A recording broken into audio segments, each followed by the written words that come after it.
like the dude just said. Solid, conservative, and just plain right. Welcome to Friday. That's what we like to call it. It is Friday, man. We got a sound effect for that one. It's the sound effect of sound effects. Hit it, buddy. Friday. Yes, it is. Welcome to the end of the week. We're going to get you all the way to go home time here on a Friday afternoon. Pushing buttons so ably on the board would be JP. Hey, man, how you doing? And I'm great on this Friday. How are you? Are you ready for the weekend? Yeah, I'm about ready for the weekend. Probably gonna play some golf. Are you really? Well, I'll try. I'll at least hit golf balls. It's been too long since I've done that. Yeah. And what did you tell me yesterday? Your dad said you're not at the point where you're allowed to throw your clubs yet. Yeah, well, I saw somebody heave their iron farther than they hit their ball yesterday, and my dad would tell me whenever I'd chuck my club that I wasn't good enough to do that yet. So. By the way, your dad is an incredible golfer. Yeah, he is. He's a coach to golfers. Mm-hmm. All right, we got a great show laid on for you on a Friday afternoon coming up at 3 p.m. Now, there's a little flex here because we're still working out a couple of pieces because she's in travel mode.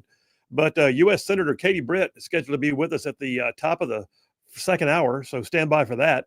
And then you know the deal. It's Friday afternoon, so as like I said, unless things stay in flux, halfway through hour number 2, a little JP on sports. We'll set aside culture and politics for a minute and go into the world of sports and see what's going on with the guy who's the guru of it. JP on sports halfway through hour number 2. And then I still got a triple dipper, so hit it, man. The Triple Dipper. 3 stories you've got to know. That's right, the Triple Dipper. 3 stories, 3 themes, if you will, that you got to know as we run today's show. How about the front, the very first one, Trump batting cleanup. Yes, he is. Number 4 in the lineup, that's where you put your cleanup batter. That's the guy who's going to come out there and be the heavy hitter who might be able to drive in 3. You don't know. Maybe 4. What is Trump doing right now? Well, he's doing everything. His administration is truly batting cleanup. But I say that euphemistically because what they're really also doing is cleaning up the messes left behind. And I've got one story after another that tells that tale. We'll talk about it. Trump batting cleanup is number 1 on the Triple Dipper. Number 2, didn't get to it yesterday. The plan is to get to it today. Rewriting history. So Jake Tapper and his buddy Thompson have written a book, and oh Lord, all God's children got to know that he's basically pretending that he wasn't the one that he's writing about. Yeah, like the press didn't bother to investigate the Biden cover-up. You're part of the cover-up. Anyway, that's rewriting history, number 2 on the Triple Dipper. And then number 3, yeah, we got to break down some stuff. This great Middle Eastern tour that we're watching right now with Trump has been a sight to behold. It's even got Democrats on the edge of their seats, some of whom are saying, I wish I had worked for an administration that moved that fast. I mean, this has been something else. This has been, it's beyond the norm. There's nothing like this that we've seen in the modern age, going from one country to the next, where they're greeting him like a conquering hero. I mean, when have you seen that many American flags lining the streets of American cities, much less Middle Eastern cities? Our president has been treated with the utmost grace, respect, and honor, more so than he gets here at home. We'll talk about that. Number 3, the Great Middle East Tour. All right, let me jump on into today's Rightside Way opening monologue, and I'll remind you guys that attorney Stan McDonald, he is indeed a partner at the law firm of Wilmer and Lee. He's a 30-year veteran in the practice of law, and he's an absolute warrior for politics that Rightside Ruffians care about and sponsors the Rightside Way monologue. I'll tell you more about Stan here in just a minute. All right, so let me kick off here by saying yesterday saw one of those disturbing moments that on the one hand, you just love to be able to shrug it off. You know, no big deal, is it? But on the other hand, when you see it, you know that by God, it must be dealt with, like swiftly and surely and publicly. What am I talking about? Well, former FBI Director James Comey, that's what I'm talking about. James Comey, FBI Director, was playing cute with seashells and posted a picture of shells in the sand that were laid out to form the message, a certain message, a specific message. See, the shells themselves were forming the numbers 8647, and read correctly, that stands for 8647. Well, a quick glance at this, and you know what that means. 47 is the 47th president of the United States, Donald Trump. And yeah, he has the former FBI director calling for him to be 86th. If you're not familiar with that, then let me tell you, 86 is a military slang for disposal or removal of something, to scrap something, or worse yet, to eliminate something. And Comey knows that. And Comey is the man who allegedly used to investigate threats against the U.S., to include threats against the presidency. And he has influence, and he has a following. And he's out there saying 8647? We need to be brought in for questioning immediately, in my opinion. They need to make James Comey do a perp walk right in and out of the same building where he used to be the boss. And then, by the way, as he's walking back out the door, have the press ask him why he thought this was okay. But it gets worse. There was one online influencer with 1 million followers on his X page who posted the exact same message after Comey did, using pool table balls lined up to say 8647. I did a little research and didn't take long to find an article that was published in March of this year about 8647, saying then, over a month ago, that it was trending on TikTok. The article called itself a silent form of protest, and that its message was that people wanted to get rid of Trump, or at least make sure that he's no longer president. That's the article saying that. Well, let's just think back a second. Let's recall the shooting at the Trump rally in Butler County, Pennsylvania. It was one of those generational moments, right? It was the kind that everybody takes note of, and everyone has thoughts and emotions related to, and everyone can generally recall where they were when they learned about it. An incident that resulted in President Trump sustaining wounds from a crazed shooter, and at which an innocent supporter was actually killed and another one wounded. 2 people and their families and friends had their lives completely altered and even ended simply because they chose to support a man who had already overwhelmingly been supported by millions of voters in a competitive Republican primary. God bless them. And let's not forget their legacy in the middle of all of this. But it wasn't too long after that, though, that we learned that another misfit lay in wait on the golf course in an actual attempt to shoot Trump. So in less than a year, there have been 2 actual attempts on Trump's life that we know of, and yet the former head of the FBI thinks it's cute to join the TikTokers and post 8647 on his socials. That's not just a blind misunderstanding. That's a blatant threatening, and it has to stop. And with that said, I want to address something. You see, the left hates Trump. They do. Trump derangement syndrome is very real, very active, and they're facing a physical, social, and political force that they've never dealt with fully. They don't know what to do with Trump right now. All they can do is apparently lash out and encourage the most ideologically wounded misfits in their crew to actually go take physical action by saying things like 8647. But a part of why they hate Trump is because he won't back down.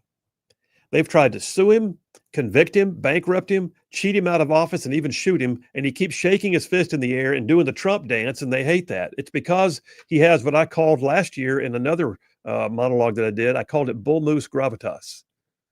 I coined that phrase a year ago, and it fits now more than ever. Remember when he was shot in Butler, Pennsylvania, right? As the sound of the shots rang out, he noticeably grabbed the right side of his head from what we now know to have been a round that creased his ear. Just millimeters of space saved his life. Secret Service converged on the president as he dropped to the stage floor. But in a moment that will remain frozen in time, we watched him come to his feet, and over the heads of his protective detail, he shook his fist in the air no less than 3 times, yelling, "Fight." It was an epic moment. Maybe even a defining moment. In one split second, everything was devastating, but the response from Trump was exactly what the world needed right at that time. It was command presence. It was leadership. And by the way, a leader's presence actually matters a lot. And I've said before that sometimes it's important that not only does the person in charge provide good decision-making and quality management and care for his own people, but that the leader also inspires others. And that's a part of what the left hates right now. That's a part of why they're desperate to say things like 8647. Because they need the guy out of there, because they recognize he's actually getting it done. The Romans, they used to look to certain characteristics and give them names, like pietas, which denoted a regard for discipline and authority, or virtus, which had connotations of valor and masculinity and excellence and courage and strong character. And then there was gravitas, which meant that somebody was sincere and carried themselves with authority. The Romans actually went one step further. They wrapped all of those up into, and several more, into one concept. They call it Romanitas, which was like saying that if somebody wanted to represent Rome to the world, then these characteristics needed to all be evident. In other words, they saw their leaders as being representative of who they are as a people, not the other way around. Not their resume, not the number of medals on their chest, not how loud they could yell or what position they currently hold. It was about charisma, strength, personality, self-confidence, individual magnetism, all of which a leader actually projects. That kind of leadership presence is generally elusive. It's hard to pinpoint. It can be developed, but a lot of times it's inherent in the character of the person who has it. And right now, the left is writing 8647 because they can tell that Trump has it, and they're scared to death of it because they realize they don't. Now, that's gravitas, but I called the phrase bull moose gravitas, and I want to remind you real quickly, as we talk about these things like 8647 and the 2 attempts on his life, the bull moose part of that title, bull moose gravitas, it comes from an epic story about Teddy Roosevelt. On October 14th of 1912, Roosevelt stepped out of his hotel in Milwaukee, Wisconsin. He was running for president again. He got into an open-topped car to take a short drive to an auditorium where he was going to give a campaign speech. Crowds waited outside the hotel. They cheered loudly, and when he came out in so classic Roosevelt fashion, he stood up in the back of his town car to wave at the crowd, but unbeknownst to everyone there was a man named John Schrank, waiting with a .38 caliber pistol in his pocket. And Schrank shot Roosevelt in the chest at close range, as close as like a few feet. But a copy of his speech, and by the way, he gave long speeches, a copy of his speech was in his pocket, and it slowed the bullet down. But nonetheless, Roosevelt was knocked down and the bullet did enter his chest cavity. But the recounting of the event doesn't stop there. See, the Library of Congress recounts that event, saying that the injured and bleeding Roosevelt himself was, quote, able to restore order to the chaos at the scene before the police even arrived and took Schrank into custody. And then at that point, Roosevelt, he insisted on going on to give his speech, which he did, while bleeding profusely through his clothes. And he spoke with vigor and energy for nearly an hour and a half. It was only after the speech that Roosevelt, who became wobbly from loss of blood, was actually taken to a hospital. He was asked later by reporters how he's doing, and he said, "I'm as fit as a bull moose." Yeah, it was gravitas. It was bull moose gravitas. The people could care less what the establishment of the day wanted at that convention coming up. They wanted some bull moose gravitas. You see, he embodied what the majority of Americans wanted their country to be known as. The bottom line is, people want a leader who inspires confidence. And I would also say that the people of this great nation deserve a leader that will inspire confidence. Somebody who, even when we don't agree on policy, can effectively articulate their position nonetheless. Somebody who leads us to believe that if a fast-paced, dangerous situation arose in the dark of night, they would be able to respond quickly, resolutely, effectively. Somebody who, I don't know, leads us to believe they have a plan that involves the actual greater good. I mean, did Biden give us any of that? No, but look at the man who sits in the office right now. Just the man. Look at the man who sits in the office and tell me, what do you see? And right now, I will tell you, the left sees command presence. They see gravitas. They see bull moose gravitas. But that brings out enemies. It brings out the Schranks and the crazy shooters who lie in wait on golf courses and climb up on buildings in places like Butler, PA. It brings out idiots like James Comey, who think it's okay to say 8647, despite the fact that he almost absolutely and unequivocally knew better. But he's too busy wallowing in the mire of his Trump derangement syndrome, so he did it anyway. Look, I'm glad that Trump has gravitas, and I believe we all need to be praying for him on a daily basis. I do. I'm serious when I say that. Because as much as we here on the right side might love his bull moose gravitas, there are still those out there who want a 8647. And that's a wrap for the Right Side Way. It's true. It absolutely is true.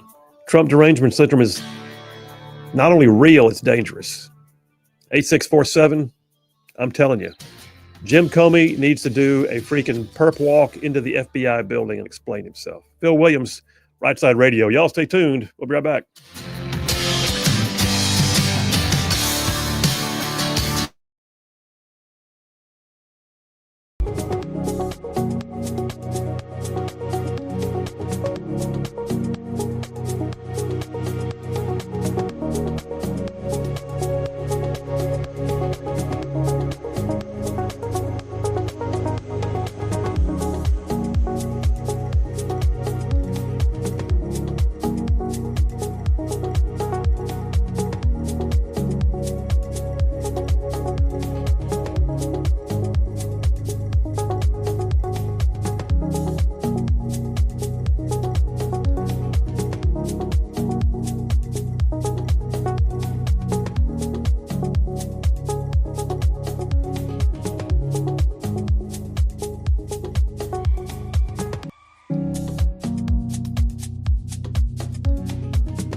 back. Phil Williams, Rightside Radio. Solid, conservative, and just plain right. Just pulling pins on truth grenades. That's what we're doing.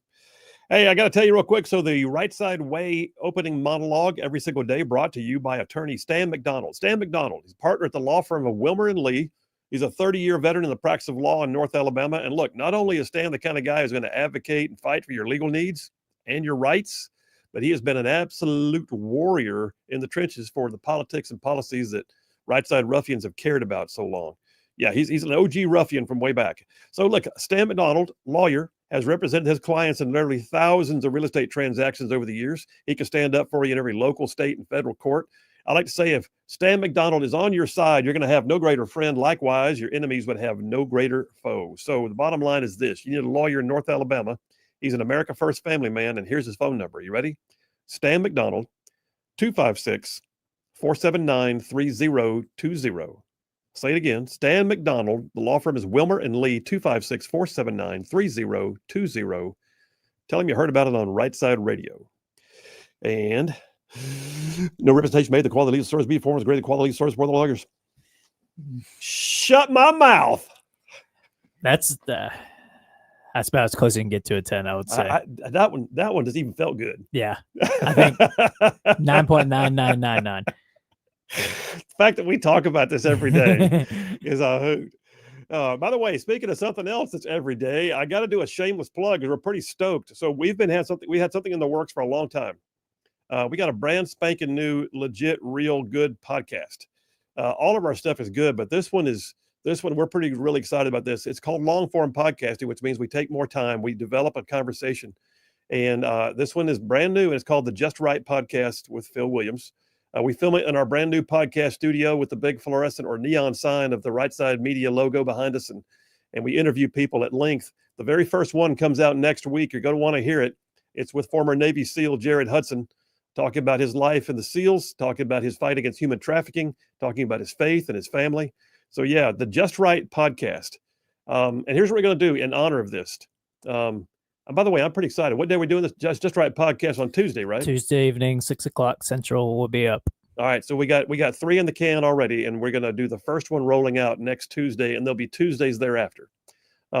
Really stoked about it. In fact, I feel like it's worthy of applause. I just do. There it is. Thank you. Thank you very much. Thank you. Thank you very much. But in honor of that, we decided to put a promo code up. So if you want to order any Rightside merch and you've been thinking about getting a t-shirt or a coffee mug or one of our hats or whatever else, 10% discount with the promo code Just Right. You can go to our website, rightsidemedia.org.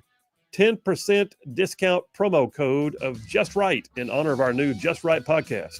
Phil Williams, Rightside Radio. We'll be right back.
Hey, all you Rightside ruffians out there, you are listening to Rightside Radio, solid conservative, just plain right.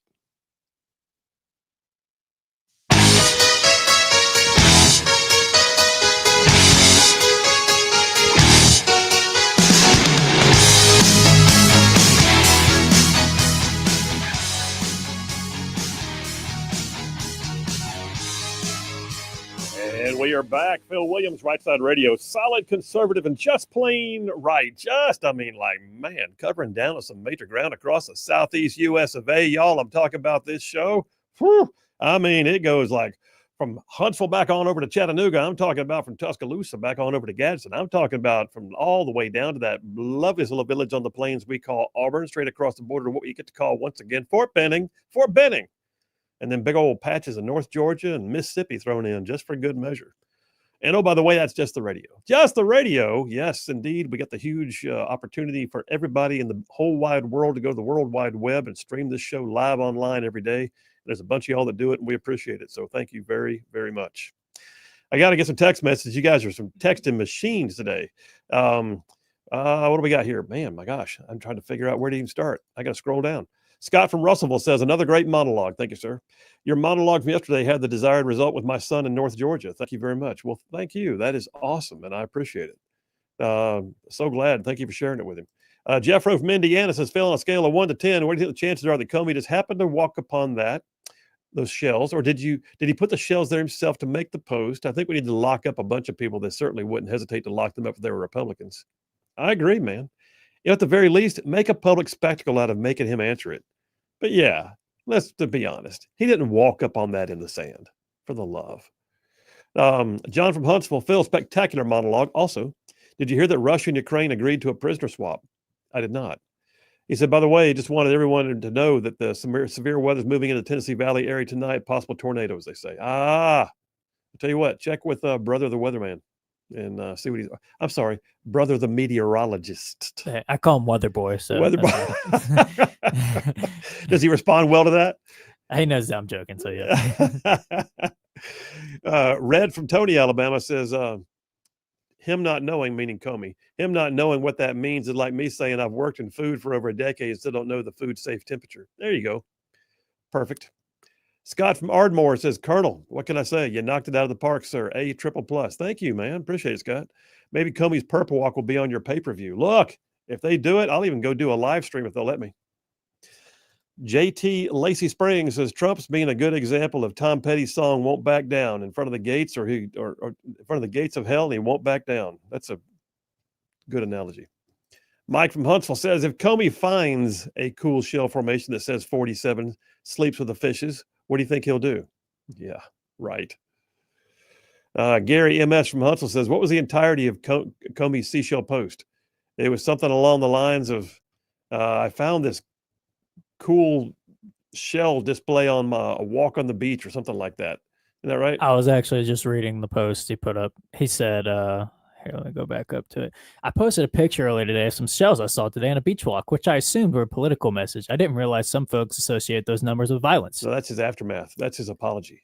Are you talking about before? Yeah, when he actually posted the first time. It was something like, saw this on the beach or whatever. Yeah. Knucklehead. I'll tell you what. Let's do this. Let's stay on this topic. Pulled the first one off Fox News. Hold it here in my calloused former paratrooper hands. The Secret Service is indeed investigating after ex-FBI Director James Comey posted an Instagram photo of seashells arranged to show the numbers 8647, a message that White House officials swiftly condemned as an attempt to put out a hit against the 47th president. Comey later deleted the post after online backlash and government officials and lawmakers called him out. And this is the post you were starting to read. He says, in the aftermath, he said, I posted earlier a picture of some shells I saw today on a beach walk, which I assumed were a political message. Okay, which I assumed were a political message. I didn't realize some folks associate those numbers with violence. Come on, man, you were a Marine. You know better than that. It never occurred to me, he says, but I oppose violence of any kind, so I took the post down. I'm also really embarrassed that I got called out, so I took it down. Fox News Digital has learned from a source the Secret Service is aware of the matter and is sending agents to investigate and interview Comey. Nice. And then Kash Patel weighed in and said, we're in communication with the Secret Service and Director Curran. Primary jurisdiction is with Secret Service in these matters, and we, the FBI, will provide all necessary support. That's what I'm saying. Make the man perp walk. Absolutely. Tulsi Gabbard weighed in on this today, too. I got an audio clip, and JP, I'm going to go ahead and call for it. It's clip number 3. You said this is a long one, if I recall, so we'll just play a little bit of it. But this is Tulsi Gabbard on Jesse Waters talking about the fact that James Comey thought it was cute to put out 8647. Play it. Gabbard's the director of national intelligence. Are you buying that the former FBI director didn't know what 86 Trump meant? Absolutely not, Jesse. That is a ridiculous and insane statement to make, certainly within this context, but especially coming from a guy who's the former director of the FBI, a guy who spent most of his career prosecuting mobsters and gangsters, people who know and execute other humans and use this exact lingo of 86. Comey himself admitted in his follow-on message that he knew that this was a political statement. Well, the only reason he knew that, Jesse, was because a little over a month ago, a bunch of anti-Trump, anti-Elon Musk protesters were proliferating the use of this 8647 slogan, which was a veiled call to action to murder the sitting president of the United States. So for Comey to think that we, the American people, are so stupid as to think that he, as a former FBI director, former prosecutor, and someone who clearly pays attention to what's going on, would believe his lie that he didn't know what this actually was calling for, the dangerousness of this, Jesse, cannot be underestimated. When we have 2 assassination attempts on the president's life, when we have people who look to guys like Comey, who've been celebrated by MSNBC and the Democrat elite and CNN as the beacon of integrity, the law and order guy, the guy who would tell the truth no matter what the consequences. This is the guy who's issuing a hit on President Trump, the president that the American people voted for. So it's guys like Comey and others who call the president the modern day Nazi, people who are in great positions of influence, who are saying that President Trump poses an existential threat to our country. These are people who hate democracy and hate the American people because they cannot stand that the people overwhelmingly chose to elect Donald Trump and send him back to the White House. So they are seeking other means to. All right, stop it there. She delivered that extremely well, but she's spot on. I mean, there is zero excuse for this. There is, and by the way, there's also not only zero excuse, there would be zero excuse for not following up on it. You see what I'm saying? It'd be incumbent now. It's incumbent now upon the Trump administration's Department of Justice and otherwise to look into it, because that's a person of great influence. That's a person who, took part in the whole Russia, all the different efforts to undermine Trump, the number of things, the things that guy knows and has been a part of make him a dangerous person if he's going to do stuff like this. And she points out, he also has influence. He is considered to be one of those among the left who stood in the gap and pushed back against Trump. Yeah. Okay. Well, how about this? No. It ain't right. It ain't right at all. All right, I'm in number 1 of the Triple Dipper technically already. I'm doing this thing. I'm calling it Trump batting cleanup. Well, they hate him already. We've established that, right? They're willing to do the 8647 thing. They've already tried to kill him twice, tried to bankrupt him. They've tried to do all the things they can to derail his ability to even run for president, much less than be a president. But what I love right now is that entire administration is filled up with people that are not backing down. Every one of them's got a good mad going, got a good righteous mad going, and they are doing what is necessary. Tulsi Gabbard again, I'll tell you right now, I've got a piece here I pulled off townhall.com. This week, Tuesday of this week, I didn't know this until this morning. Tulsi Gabbard, Director of National Intelligence, fired several top officials at the National Intelligence Council because they were radically opposed to anything that Trump did, and it was affecting their ability to actually give clear intelligence reports. And so she said, you know what, you're out of here. Good for her. You got to get rid of the deep state. And listen, I realize that there's going to be people in there who are pro-Trump and they're trying to please. All right, watch them too. You've got to tell the intelligence community to be objective. But Gabbard fired a guy named Mike Collins. He was the acting chair of the National Intelligence Council, and his deputy, someone named Maria Langen-Rykoff. Collins, the guy that she fired first, There's all kinds of whistleblower complaints about him with political bias, trying to undermine the administration. He was also closely associated with another guy named Michael Morrell, who was the one who helped put together the CIA and former intelligence officials' letter that said that the Hunter Biden laptop was all Russian misinformation. Yeah, they need to go. And Gabbard's cleaning house. This is part of the Trump administration batting cleanup. They are making every effort right now to bat cleanup, and they've got to. Now, I got a couple more stories here, and I'll tell you what, I'm going to go to this one because I don't know what it's going to do to our listening area. Pull this one off of Fox. Kash Patel.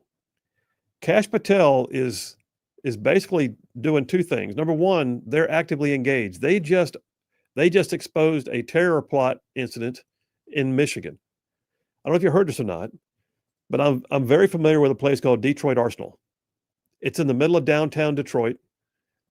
It's a very small installation. It's smaller than most high school campuses. And Detroit Arsenal is where only about 140 military personnel, one of my family members was there most recently, but they're there to help work on designing the next main battle tanks for the Army and all the upgrades to the systems and that kind of thing. They combine their work with the big three automakers that have parts and supplies to it. Detroit Arsenal. Michigan Army National Guard, former Michigan Army National Guard member, a guy named, Amar Abdul Majid Mohammed Saeed, 19 years old, was arrested for allegedly planning a mass shooting near the U.S. Army's tank and automotive armaments at Detroit Arsenal. He did drone overflights. He coordinated with who he thought were actual terrorists. He encouraged them. He gave them training on what to do with their weapons, and he helped plot the attack on the military base. Kash Patel's announcing that the FBI uncovered the operation, and he is now in custody. Batting cleanup. There's no telling how long that would have gone on or what would have happened if the Biden administration was here. But Kash also said something else. How long is that clip on Kash Patel that we've got, that audio one? It's about a minute. Let's go ahead and do it for the break then. He also said something else that might impact this listening area, y'all. It might. Because FBI headquarters south is at Redstone Arsenal in Huntsville, Alabama, right smack in the heart of the listening area for our radio listeners. And Kash Patel said something. There's a new interview coming out with Maria Bartiromo. It's Kash Patel and Dan Bongino sitting there side by side doing a one-off interview with Maria Bartiromo, and they leaked a piece of it this morning. I mean, intentionally, because he went ahead and dropped something that everybody went, wait, what? Go ahead and play it. 38,000 when we're fully manned, which we're not. In the National Capital Region, in the 50-mile radius around Washington, D.C., there were 11,000 FBI employees. That's like a third of the workforce. A third of the crime doesn't happen here. So we're taking 1,500 of those folks and moving them out. Every state's getting a plus up. And I think when we do things like that, we inspire folks in America to become intel analysts and agents and say, we want to go work at the FBI because we want to go fight violent crime and we want to get sent out into the country to do it. Mm-hmm. And that's what we're doing in the next 3, 6, 9 months. We're going to do that hard. And, I didn't know that I was going to do this, but I'm going to announce it on your show anyway. This FBI is leaving the Hoover building because this building is unsafe for our workforce, and we want the workforce. You just gave up a big nugget there. But we want the American men and women to know, if you're going to come work at the premier law enforcement agency in the world, we're going to give you a building that's commensurate with that. And that's not this place. That's interesting.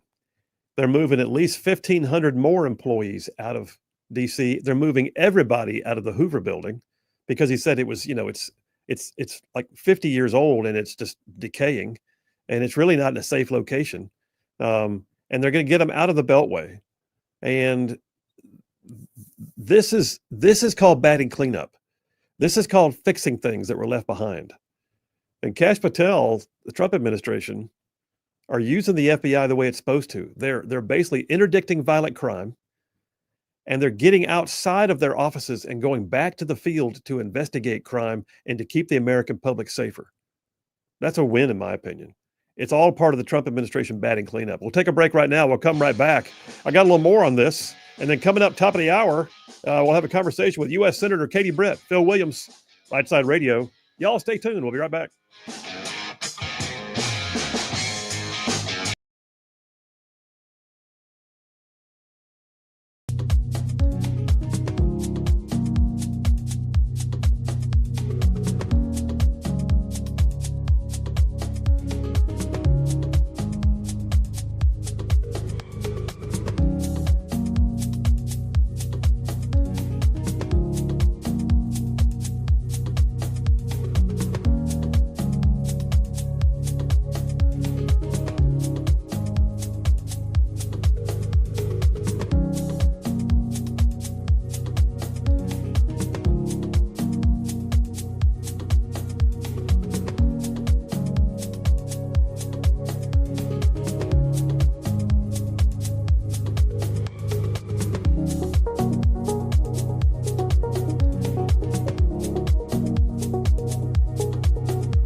And we are back. Phil Williams, Rightside Radio, solid conservative and just plain right. Just saving the world one soundbite at a time. All right, so we're going through this topic right now. I'm calling it the Trump batting cleanup. Remind you guys real quick, too, coming up top of the hour, we'll be on the phone with U.S. Senator Katie Britt calling in. Also, just want to remind you guys, shameless plug, that we've got a brand spanking new podcast. We're pretty excited about it. It's a long form podcast. One you can see basically extended interviews with some really cool people. The first one comes out Tuesday with former Navy SEAL Jared Hudson, who now fights human trafficking issues. And it's an incredible conversation, very detailed, very revealing. And it comes out Tuesday. It's called the Just Right Podcast. The Just Right Podcast with me as the host. And so in honor of the Just Right Podcast, we decided to put a 10% promo code on our merchandise store online, rightsidemedia.org, the shop. You can get t-shirts, hats, and all that. 10% discount on everything with the promo code Just Right. So get you some shirts and stuff. I got an audio clip of Ted Cruz. Part of batting cleanup is fixing things that were either left broken or broken while Biden was in office. And one of what we're seeing right now is big doings on our air traffic control. So I got a clip here. Ted Cruz is questioning a guy named Franklin McIntosh. He's an air traffic organization deputy chief operations officer. That's a word. Bottom line is he's an air traffic controller guru guy. And he's asking him questions about things being out of order and out of whack. And the answers he gets back are amazing. Go ahead and play it. That the hotline, the direct line between the Pentagon Air Traffic Control and the DCA tower, has been inoperable since March of 2022. Yes, sir, that is correct. Wow. Who maintains that hotline? I believe the DOD maintains that hotline, but I think the next question would be, why were we not aware of it and insist upon it being fixed? And I didn't have that written down, but it's a good one. Okay. I mean, that's an amazing line of questioning. And I think the clip may still be going, we're done with that's good. Here's the thing. Broken infrastructure, things that fell apart on Biden's watch, just left undone. We got the FBI is finally having to retool itself and try to get them, by the way, out of DC to do more. You got all kinds of stuff going on right now with, things like, top D&I, the Director of National Intelligence staffers that are having to be let go because they're so partisan deep staters that they can't possibly get the job done. And then I got this one. You got Education Secretary Linda McMahon, who's basically calling out Harvard. Harvard is saying, well, you know what we'll do? Here's what we'll do. We're going to cut our university president's salary by 25%. That'll fix things. And Linda McMahon is saying, you guys aren't doing near enough right now. What is cutting the president's salary have to do with the fact that you're not even doing a thing to fix the pervasive race discrimination and anti-Semitism on the campus? Trump batting cleanup is beyond just fixing government. It's beyond just fixing issues related to infrastructure. It's beyond just fiscal matters. It's even what I would call sociocultural, because there you have Harvard with all of their entitlement and their endowments, and they are literally doing nothing to curb anti-Semitism on their campus. And now they're getting called out about it. And they're even getting their funding withheld. $2.2 billion in grants that were slated for Harvard have been frozen. And that, my friends, is Trump batting cleanup. This is not just about fixing government. It's about fixing America. And it's a full-time job. All right, coming up next, U.S. Senator Katie Britt. Y'all stay tuned. We will be right back.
Trump agenda in terms of legislation?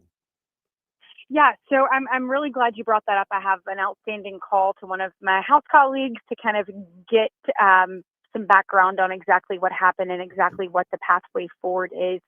What we're seeing, obviously, is just you have a convergence right now of a lot of different ideas and thoughts, and we're working diligently to get on the same page. And so that takes time. It takes these types of meetings. It takes sitting down and kind of listening and figuring out where we can push and where we can pull, ultimately to achieve what President Trump needs us to, and what the American people voted for us to deliver on November 5th. On this reconciliation package, you nailed it. The House is going first. Our priorities are going to be, this is a moment in time, obviously, to cut spending. You and I have talked about this time and time and time again, but we are now 36, almost $37 trillion in debt. And so making sure that we figure out how to begin to live live within our means, how to rein in spending, be more responsible with taxpayer dollars, is critically important. That is never going to happen with Democrats in charge. So this is our moment to take a look and say, where can we cut? Where can we be more judicious? Where can we be more responsible? In the midst of that, we also are working to unleash American energy. President Trump said, we're not going to just be energy independent. We will be energy dominant. You and I both know, obviously, that doesn't just affect what happens at the gas pump or the grocery store, which is critically important to everyday Americans that are working to provide for their family, Phil. But we know that it is also critically important when it comes to national security. When you see what's happening with Russia and Ukraine and where we are there, and kind of the fact that Russia has so many of our European allies in the palm of their hand because President Biden chose to no longer make energy a priority and, in fact, move our country in the opposite direction of that. It's the same thing with Iran. We look at what they're doing with funding terrorism, and we look at how they're doing that, through so much of that energy production and the lack of the previous administration's willingness to actually enforce sanctions. So that energy dominance piece is one, Phil. Additionally, the border, there's been no more litigated issue over the last 4 years in this last presidential than our wide open borders and the failed policies of Biden-Harris. So we've seen President Trump come in on day one and show that it was complete fake news by Democrats to say that President Biden could not secure the border unless he had legislation, right? Complete fake news. I think one of the best lines we had. I think one of the best lines we had, Senator, from the speech, the State of the Union speech, was you didn't need a new bill, you needed a new president, and that's been proven. Amen. Exactly. And so what we'll be doing from that and reconciliation, Phil, is just making sure that the president has the resources he needs to continue to secure our border and keep Americans safe. You'll see, and you know this from being on the front lines and so honorably serving in our military, but our nation's defense needs to be modernized. We need to take a look at what does 21st century threats look like? Where are we behind China? How can we make sure our warfighter is the best trained, equipped, and ready across the planet? There'll be a great deal of that is discussed and moved forward in this package. And then, of course, last but not least, we have the Tax Cuts and Jobs Act. So that actually comes to a head at the end of the year and will ultimately expire. If we don't do something about that, if we don't extend that, that will be a $4 trillion tax hike on the American people. Yeah. The average Alabamian, Phil, $2,000 more is what they will spend. So we'll be looking at that. We'll also be looking at things like no tax on tips, no tax on Social Security, no tax, no tax on overtime, all of that compiled, and also things like my work on making childcare more affordable and accessible by putting parents in the driver's seat and empowering businesses to be a part of that solution. Well, all of those things are at stake. I am hopeful the House next week will come back in, find some consensus, and be able to move it forward, put the ball in our court in the Senate, so that we can get the work done for President Trump and the American people. Well, that was a great rundown. I mean, I don't think people realize sometimes how much is it. That's why it's an omnibus bill. It's a major piece of legislation. It's like an agenda packed into one omnibus bill, but it also has to go through the reconciliation process. It's got an entirely different feel than usual legislation. But let me ask you this as an assurance to the listeners right now. Is your sense of it, though, that it's still very much alive? It's not like the headlines we see from just midday today mean the death knell to the legislation. It's just a No, setback. no, I don't think it is. So I don't think it's a death knell. I think, obviously this is part of the process, and what this is saying is we still have more work to do. What I believe is that the people that were elected to go up there and work on behalf of the American people believe their job is to do just that. And so I am hopeful they'll get in the room, this weekend. They'll get in the room next week. You'll see more of this and trying to find and build consensus. There is no doubt that we have been very clear that this was going to be challenging. This is why you saw at the original outset, the Senate had a little bit of a different idea about how we should approach this. Obviously, the House won out and we have one big, beautiful bill. And so we are all unified in trying to march that, kind of sort of down the field and into the end zone. But it is absolutely going to be challenging because I just told you all of those different pieces. Another thing is we have the debt ceiling. And, I voted against, raising the debt ceiling during my tenure in the Senate. What we have here is we have President Trump saying, will you extend this at a 51 vote threshold in the reconciliation package in addition to all of these things, because he knows that the other option is having to do it at 60 votes outside of the reconciliation package, Phil, which means that Chuck Schumer would get to actually, set the agenda with what he wanted in order to get that from President Trump. So ultimately, this is really complex. You nailed it. There are all these different pieces. So I think we're just trying to work to build consensus, and that isn't going to happen overnight. Well, and I would expect that, and I don't think people realize too how much sausage has to get made to do these kind of things. But and even more so when you've got an omnibus piece of legislation. But let me ask you another question. We got about 3 or 4 more minutes left together, and I want to switch gears on you. I know you've been speaking up about Iran, about disarmament, about keeping tabs on their nuclear program, and even preventing them from enriching uranium to the level that they could create a nuclear. Now they can make a dirty bomb now, experts say, but an actual nuclear device. This is a nation that still yells, death to Israel, death to America, and has been funding the Houthis, the Hezbollah, and the Hamas terrorists. What are you seeing right now with experts saying that we are potentially days or weeks away from that level of uranium enrichment? What are you seeing right now with an effort towards Iran? Yeah, Iran with a nuclear weapon is a dark day, not just for Israel, but America and the globe.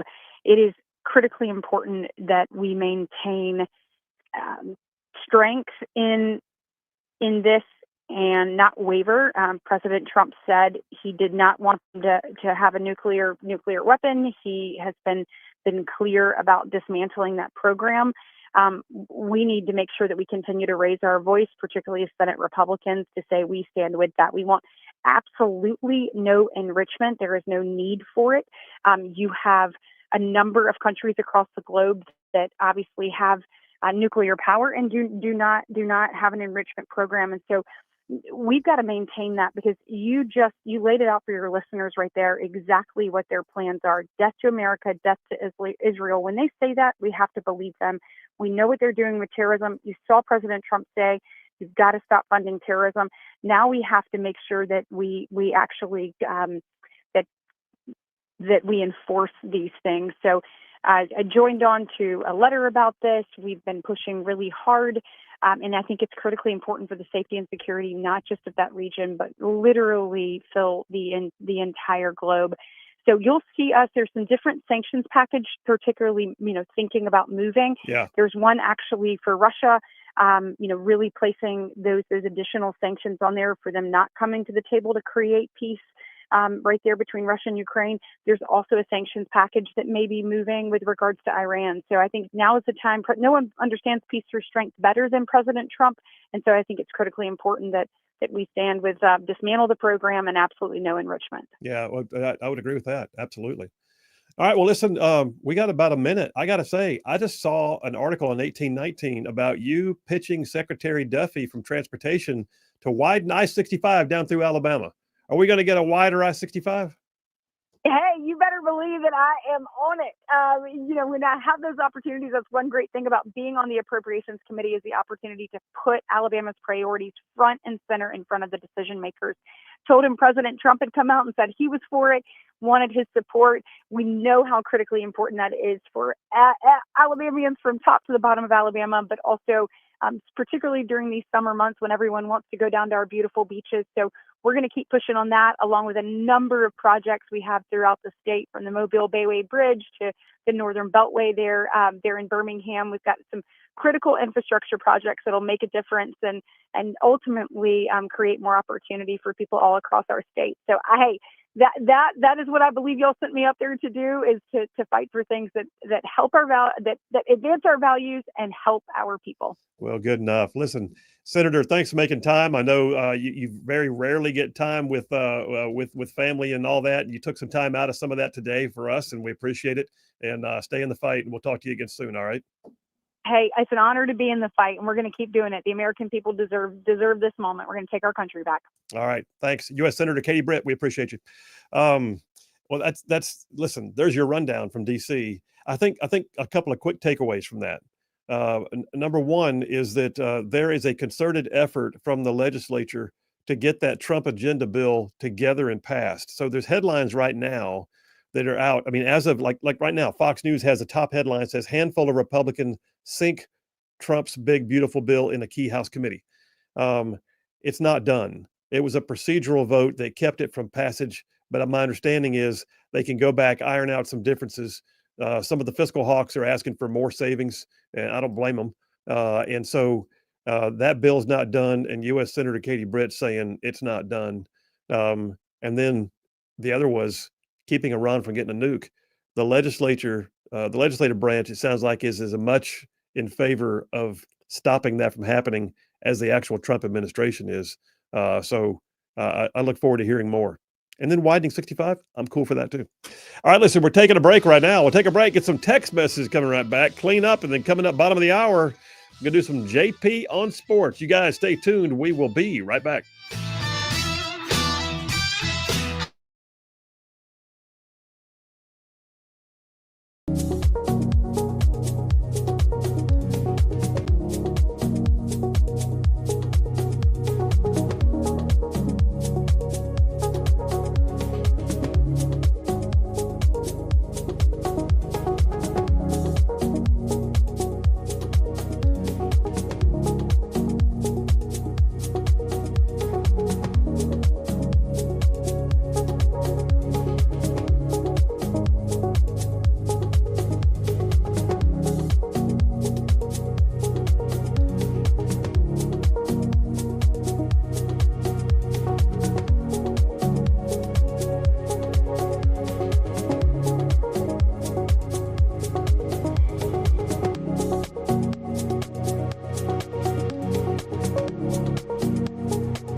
And we are back. Phil Williams, Rightside Radio. Solid, conservative, and just plain right. Just making common sense like a superpower. All right, coming up here in a few minutes, we'll switch gears and we'll just drop politics and culture for a few minutes and do some JP on sports. But that'll be after the next break. In the meantime, let me do a couple things with you. Got to make some announcements. You know, here at Rightside Media, that's the parent company. Rightside Radio is only one of our productions. Rightside Media has got a bunch of different podcasts. We've got written work that comes out every single week. And of course, we got the live radio show every day. And then we got all of our social medias and things. However, we are adding to the fray right now. We've been working on this for a while, built a new studio and put a bunch of things in place and did a lot of prep work. And we've got 3 in the can right now. The very first episode of what is now being called the Just Right podcast with Phil Williams. The Just Right podcast with Phil Williams. It comes out on Tuesday evening at 6:00. And so in honor of that, we're pretty excited about it. The very first episode is going to be an extended conversation. These are all what they call long form podcasting. And this extended conversation is with a guy named Jared Hudson, who's a former Navy SEAL who now battles human traffickers. And you'll hear about faith. You'll hear about family. You'll hear about his work. You'll hear about his time in the SEAL teams. All very cool. Great conversation. The Just Right podcast kicks off at 6 p.m. on Tuesday. And in honor of that, we decided, you know what? We're putting up another promo code. Last time we did a promo code, a bunch of people bought a bunch of stuff because we gave them 10% off. So if you want to go to rightsidemedia.org, that's our website, rightsidemedia.org. You can go to the shop tab, get t-shirts, hats, whatever. Promo code Just Right. Just put in Just Right. And it's a 10% promo code right there on the spot. Get you some, including, by the way, we still have some of those bin shot glasses that have the 308 round bullet embedded in the glass. And it has the Rightside Media bulletproof influence engraved in the glass. Very cool. I got several things to read. John from Huntsville says Katie Britt was spot on. Amazing.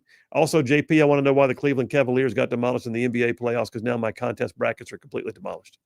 Hey, we'll talk about it next segment. JD from Hartselle says, the Supreme Court just blocked the deportations of Venezuelans under the Alien Enemies Act. I saw a headline pop up on the screen. I think it was during Senator Britt's time with us. And I haven't dug in the details, but I thank you, JD. I appreciate the heads up. I'll get the details on it and give you all the lowdown if I see something. Dave from Capshaw says, hey, Phil, JP did an excellent job hosting the show yesterday. How about that? Appreciate you, Dave. And he gave us a heads up too on it. We had an audio problem on YouTube. We got it fixed. Thank you very much, Dave. William from Huntsville says, some good news for the Second Amendment. The DOJ has dropped all lawsuits and enforcement for the Biden forced reset trigger ban. Wow. No kidding. That's cool. I love it when a new administration comes in and goes, hey, about those lawsuits that we were pursuing, we're not pursuing them now. Tom with all the kids, it says, I spent 4 years at Detroit Arsenal. Oh, yeah. No kidding. Yeah, I had a family member that just spent 2 or 3 years there, Tom. It's a tiny little spot right smack in the middle of Detroit. I think it's in Warren, actually, which is a part of the Detroit metro area. But they just uncovered a terrorist plot and stopped it. Praise God. And then what do we got here? Tom from Decatur is a brand new texter. Tom from Decatur says, Comey ruined General Flynn's life and attacked his family for unlawful political gain.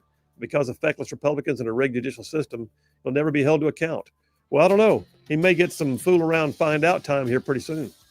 Phil Williams, Rightside Radio. We're taking a break. Coming right back with JP on sports.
Hey, all you right side ruffians out there, you are listening to Right Side Radio, solid conservative, just plain right.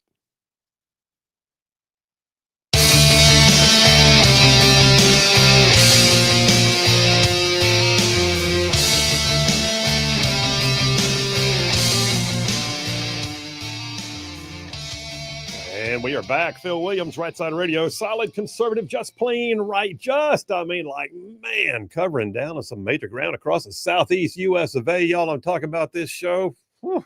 It goes like from Huntsville back on over to Chattanooga, from Tuscaloosa back on over to Gadsden. From all the way down to that loveliest little village on the plains that we call Auburn, straight across the border from there to, what we now get to once again call Fort Benning.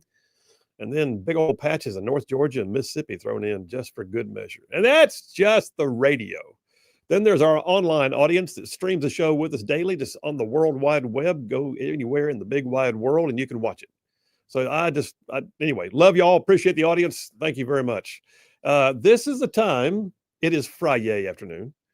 This is the time where we pause, catch our breath, set aside politics for the moment, and get into a little segment here we call JP on Sports, where JP, who some of y'all may already know, has a sports podcast called Out of Right Field with Right Side.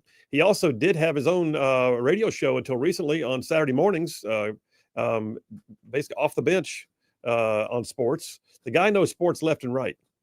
And he's even got his own sound effect, courtesy of a bunch of socialite girls down at Auburn. It's JP on Sports. All right, man. Did you just call them socialite girls? I did. I don't know where that came from. It just came out. All right, we got 2 rounds. First one's called the 3 and Out. You pick the top 3 stories you think are out there on the sports world, and then we come back second round. You do the 2-minute warning with a buzzer and a timer on 2-minute timers. 3 and Out. Go, bud. So we still got the NBA playoffs going on. We keep advancing through, and we've got more eliminations. So the shocking elimination was the Cavs. They lost in the series 4-1 against the Pacers. The Cavs were the number 1 seed in the East going into this, and they got manhandled by the Pacers. So it was a big shock to everybody. But the Pacers, with Tyrese Halliburton in particular, I mean, they're not it's not that they're a bad team, but I think everybody expected the Cavs to put up more a fight than a 4-1 gentleman's sweep, what they call it. And then we also had the Warriors eliminated against the Timberwolves, also 4-1. Anthony Edwards on the Timberwolves has been playing amazing this playoffs. Also, Rudy Gobert has been playing awesome too. But if I had to pick a team out of the West, I think is the team to win it all. I would have to say the Timberwolves would be my favorite right now. And I get the Nuggets. They got to play Game 7 against the Thunder coming up this weekend. But I don't know, the way the Timberwolves are playing and the way they were able to go through the Warriors like that, I think they'd be my pick in the West. But then you also got the Celtics and the Knicks tonight. The Knicks are up 3-2. If I had to pick a team in the East, it would be the Knicks right now. So if I were to tell you my two teams from each side, I'd go Timberwolves. Knicks right now are my favorites to win it all. So wow, that's what I would say for right now. I got to ask you about a term you just used, a gentleman's sweep. What is that? Mm-hmm. I've never heard that before. Gentleman's sweep. So obviously sweep is when you win all 4 games. Yeah. Gentleman's sweep, you let them get a game. Oh, okay. So they got one. We gave them one. It's like, all right, you can have one. We don't want to beat them up too badly. Yes. Yeah. So gentleman fashion, sweep them out. Okay. So yeah. Just a little bit of bruising. Yes. Yeah. All right. That's 1. What's 2? All right. So we got the PGA Championship today as well, going on into Sunday. So right now, Max Homa was the story of today. He came out on all cylinders. He shot 7 under, I believe, was his final score for today. Actually, ended up being 7 under. But right now, the leader right now is Jonathan Vegas, which if I told you I'd heard of him before, I'd be lying. So, but he's been playing great. But then you got Pavon right behind him and Gerard, Smalley. But the main story from this, this major championship so far. So I don't know if you ever heard the term mud ball with a golf and golf. If there's mud on a ball, when you hit it, there's no really telling where it's going. I mean, you can have somewhat of an idea or not, but so the course got a lot of rain leading up to the major. It has not been raining during the play, but the mud is still on the fairway. And there's a rule apparently of you're not able to fix your lie. You play it where it lies, right? Right. And there's been a lot of complaints because, a lot of the top guys like Scheffler, Xander Schauffele, Rory McIlroy have kind of been punished because they've been hitting it down the middle of the fairway, but it's right in the mud from the rain. And, they're kind of complaining that they're being punished, not being able to get a better lie out of the mud. And there's been a lot of talk too about the way the course has made, like with the type of grass it wasn't. But the bottom line is, it's been a lot of drama. I feel like the top players aren't playing at the way that they should to because of the conditions of the mud balls and such. But Bryson DeChambeau today, he came out and played a lot better than he did yesterday. I think he finished total today 3 under. So he's in striking range to make a run this weekend. That'd be really exciting to see DeChambeau get in the mix there. Isn't that just like an NFL team complaining for having to play in the Packers open stadium in the snow? That's the same thing. You just take the elements as they come as part of the game. I mean, I guess it just sucks when, you're playing in a major championship and you hit it right down the middle of the fairway and get punished for it. I don't think they're complaining that that's not the rule, but I guess they're complaining that shouldn't be the rule. You should, choose a better lie than that. So I don't know, but that's Scheffler went to the post-match press conference kind of complaining about that yesterday. So let me say this real quick before we move on. We had a pairing of 3 of the top players in the world: Scotty Scheffler, Xander Schauffele, and Rory McIlroy. And they all double bogeyed 16 because of mud balls. Oh, wow. And it was Scotty Scheffler's first double bogey, I think, in 404 holes. So I think the complaint comes from, obviously if the top 3 guys in the world all did it, it's probably a problem. So, and you're not allowed to clean your ball until you completed the hole, correct? You're only allowed to clean the ball when it's on the green. Ah. So you play it where it lies, and it's, I also saw something too of another guy complaining with his ball like halfway in the ground. He couldn't get a better lie. And it's like, what do I do? So I don't know. It's interesting. Have to play a wedge from sand wedge from in the middle of the fairway. That's what I love about golf. No one's safe. No one's safe. All right. That's 2. What's 3? MLB season still going on strong right now. So big storyline, in this region. Braves country is pretty much all the Southeast, so a majority of Braves fans listening right now. But we got Ronald Acuna Jr., who will be coming back, the former MVP recovering from ACL injury. He started his rehab assignments this week, and his third at bat in the rehab assignment, he hit a home run. So I think he might be back to normal per se. But the Braves also finally got to 500 for the first time this year. So I said it last week. I feel like they're getting momentum, and they're about to get Acuna back. Strider about to come back from the IL as well. Looks like they're starting to get things going at the right time, per se. But then outside of the Braves, we had a crazy walk-off from Fernando Tatis and the Padres earlier this week. And the Padres have been looking like they may be a team to be threatening in the West this year. Obviously, like I said, the Dodgers are going to be the top dog. But if I had to pick a team below the Dodgers, the Padres are playing really well right now. So, it's that time of the year. Like I said, I don't even look at the standings until Memorial Day. That's kind of a rule, and not a rule, but like people don't really take the standings serious until you start to get to the summer and Memorial Day. So I would say around the end of this month is when you'll see like a clear playing field of who's where, what teams are going to be threatening, and so we're past the point of just injuries or whatever. Like where you're at right now is you kind of get an idea of where you're going to be long term. So we're about reaching that point. You still feeling better about the Braves? Oh yeah, I think they'll be fine. I think right now they're 3rd in the NL East. Like I said, I haven't seen the standings, but I think people have mentioned they're around 3rd. And if you're got an 0-7 start and then you're able to get to 3rd without your best player even in the lineup, I think that's a good sign. Hopefully, when Acuna comes back, he can start getting things going. This isn't just like some lineup guy. It's a former MVP. So I think when they get him back, it will be in a lot better place. Did you say that he hit a home run on his first at bat or his first game? What'd you say? His third at bat in his first game back in the rehab assignment. So he's playing in AAA right now, which I always find funny. If you're like a AAA pitcher and you're trying to, get your way up to the majors, and obviously you got a former MVP in a rehab assignment in AAA, that seems kind of unfair in my opinion. But I guess it is what it is. Is that the baseball version of mud ball? I guess it is. You got Acuna coming up as a mud ball. Nothing you can do. All right. So, all right, we're in overtime. You got about 2 overtime. minutes left. So overtime, 3 and out. What do you got? Well, yeah, we got about 100 days left. I think yesterday was the 100-day mark before college football season. And, there's been a lot of talk about some changes that want to be made. And, I'll talk a little bit more about this in the 2-minute warning as well. But I think I mentioned it last week, the Commission on College Sports that Trump has enacted and wanted to put Saban at the head of there. Is he the head of it? He's the co-head, so the co-chair. I don't know how many chairs there will be. I haven't even seen how many people are going to be on this commission. But he was actually asked on the Feinbaum show last week about this commission, and apparently Saban doesn't even know what's up with it. So I think it's a little bit too early to, try to guess what they're going to do.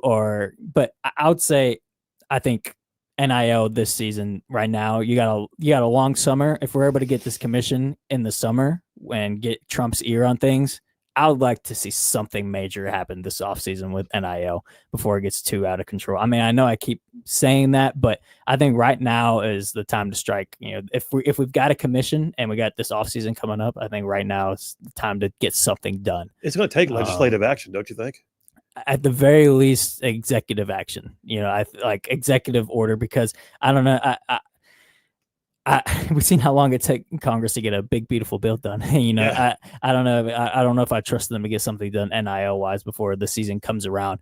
But I don't know. It's just something's got to be done before this next season. Especially, this is the first season with revenue sharing coming up with players. Oh my gosh! I can't remember it off the top of my head, but I think 24% of the revenue they're able to give up to players. The schools are. So now you're in the area of employees instead of student athletes. They're going to unionize. Which is part of why I want something to get done for this season, because this is going to be like a big step in the wrong direction with college football. That's asking a lot to get that moved by this next season. I mean, 100 days. I know, but hopefully an executive order can be done and can schools can abide by that. But I'd love to see something legislatively be done, but I don't know how much hope I have for that at this point. I mean, that's okay. Wow. All right. That's the 3 and Out. That's the first round of JP on Sports. Good job, man.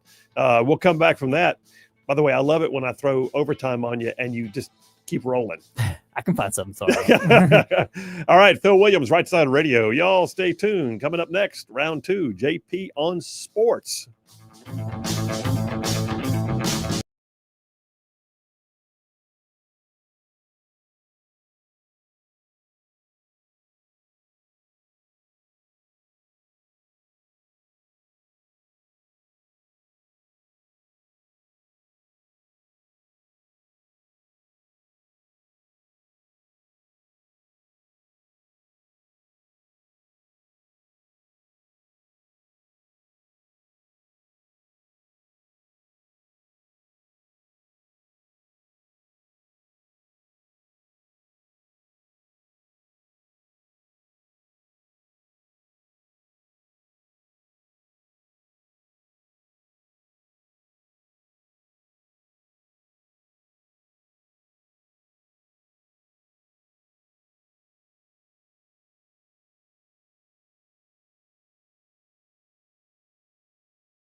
And we are back. Phil Williams, Rightside Radio, solid conservative, just plain right. Just giving you all the truth you could slap on a bumper sticker. That's right.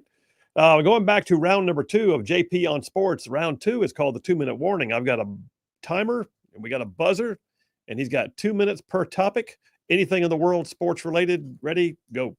So we had some major news out of the baseball world this week. Pete Rose has now been unbanned from going into the MLB Hall of Fame.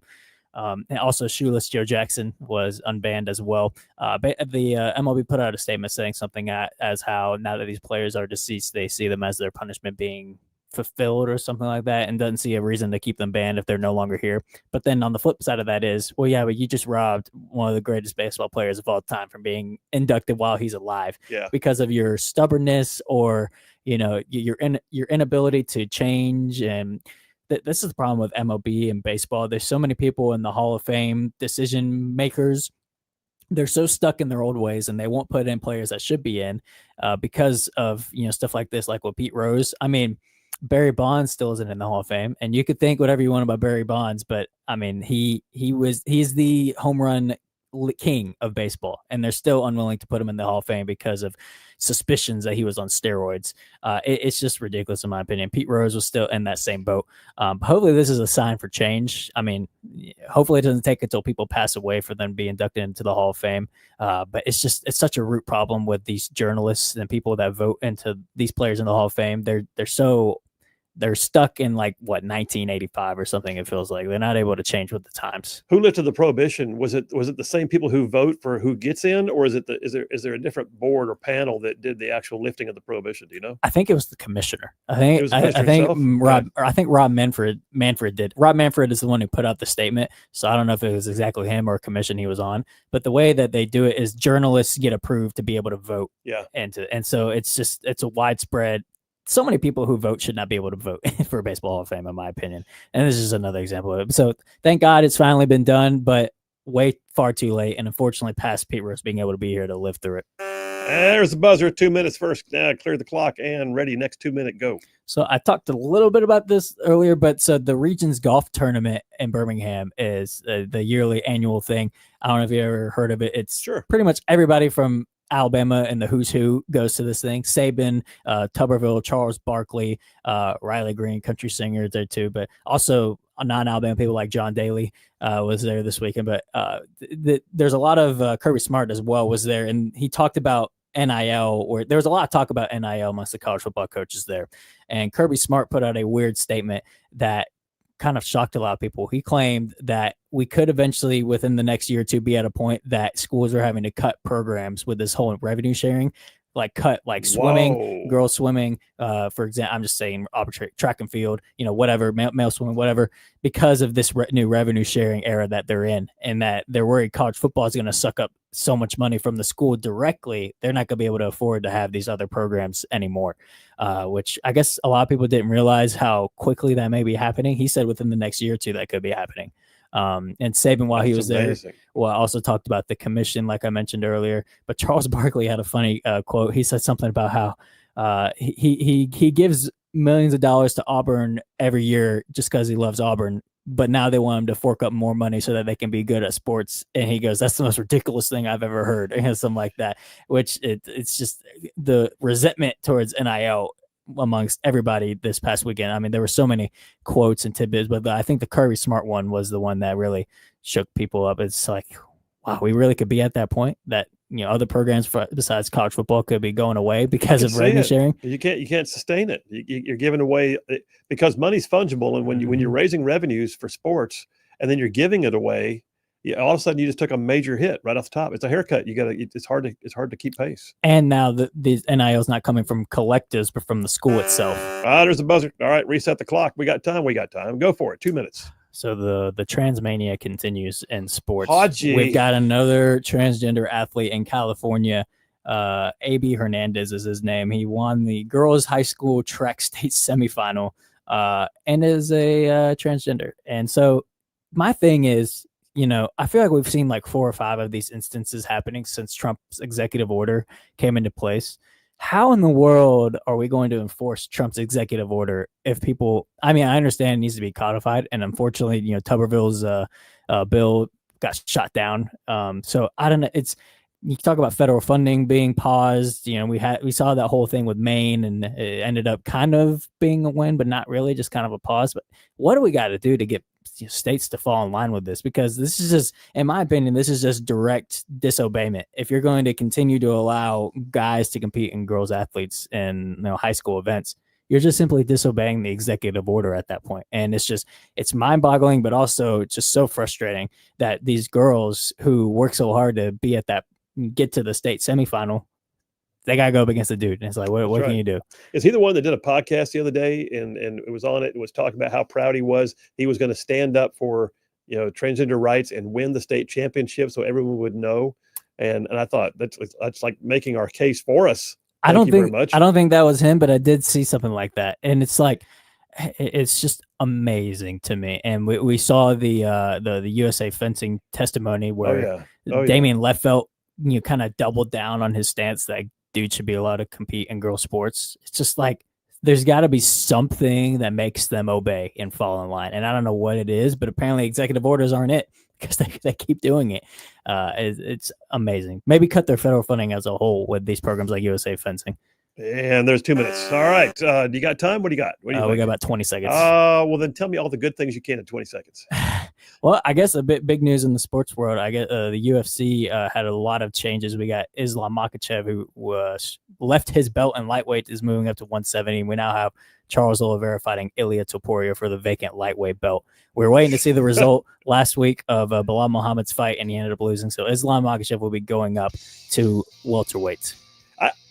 I still get the biggest kick out of the fact you can say all their names like that. Hey, man, that's how you know I'm a real fan. It's like you're speaking a different language. All right, that's JP on sports. Good job, bud. Phil Williams, Rightside Radio. Coming right back, we're going to talk about the Great Middle East Tour. Y'all stay tuned. We will be right back.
Like the dude just said, solid, conservative, and just plain right. Well, welcome to hour number 3 on a Friday. Oh, man. Listen, I don't know if y'all have plans this weekend, but I hope you got good ones. I'm looking forward to seeing some family and some grandkids and just doing all the things. So I can't wait myself. But anyway, let's get all the way to go home time here on a Friday afternoon. I'm going to take a few text messages and get caught up on that. Some of y'all have been texting in and I've not been able to get to it yet. Let me scroll back on down, way back in the show. About the monologue earlier. TL from Huntsville had texted in and he said, great monologue, Phil. You're right. The Dems don't have gravitas and they know it, even as they try to fake it. And then he says, yesterday's monologue was impressive too. Thank you, sir. He said, I'm catching up on the podcast. Great message on the uncommon common man. Man, I appreciate that, TL, and thank you for doing the podcast as well as the live radio, man. We appreciate that. All y'all need to know, if you ever miss part of the show, you can always pick it up again on our podcast, which is on basically everywhere you can find podcasts. The audio tracks are all over the place, and then you can pick up the video by YouTube, Rumble, our website. Where else? Am I missing something? No? Oh, thank you. X. I think so. Yep. Okay. Brian from Harvest talking about James Comey with the 8647 thing.